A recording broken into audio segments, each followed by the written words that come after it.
আসসালামু আলাইকুম। আপনারা অবগত আছেন যে পঞ্চগড়ের উপর দিয়ে একটা উল্কাপাত হয়েছে।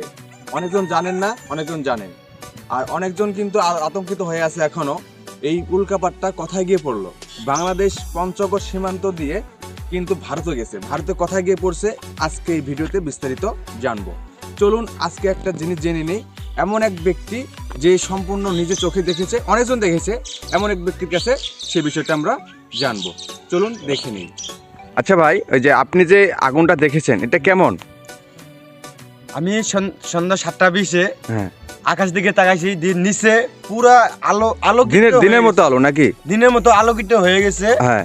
ইমন ভাই গতিতে যাচ্ছে, মানে এরকম করে নিচে পড়ে গেছে। হুম।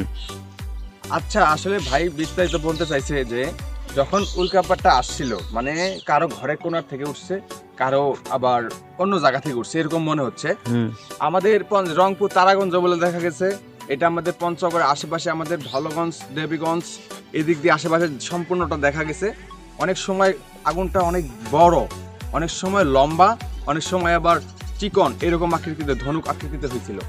এটা ভারতের, আমি ভারতের একজনের সাথে যোগাযোগ করলাম। এটা সম্ভবত হলদিবাড়ির কোনো এক এলাকাতে ফাঁকা মাঠে পড়ছে। এই ফাঁকা মাঠে সেই বলে আগুন এখনও জ্বলতেছে। এখনও জ্বলে না, কিন্তু তখনই বন্ধ হয়ে গেছিল। আর কারা কারা কারা দেখেছেন কমেন্টে জানাবেন। আসসালামু আলাইকুম।